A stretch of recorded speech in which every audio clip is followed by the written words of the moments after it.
I'm going to start doing here on Fridays where I recommend you a book on Friday. So welcome to Fantasy Friday. First up, we have A Song of Wraiths and Ruin by Roseanne A. Brown, who follows two dual POVs, Karina and Malik. It is a YA fantasy.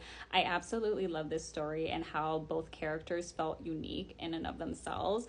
We follow them on their journey as Karina is a princess and she is to inherit a kingdom, and then we have Malik, who is given this task by a god, quote unquote, and his task is to kill Karina. So they go on this whole journey. What I love about this book was that there were so many twists and turns that I absolutely did not see coming. There is a brewing romance throughout the book. There is magic, there is friendship, there's betrayal, there's murders, there's just so much within this book that just had me so fascinated.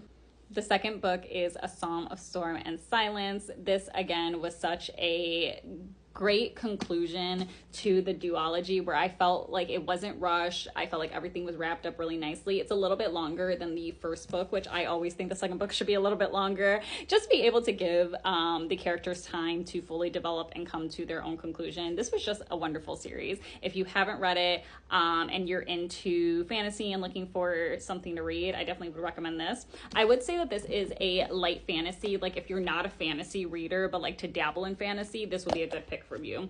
I know for some, picking up a fantasy book when you're not a fantasy reader could be like too much fantasy, but like this is a good little balance.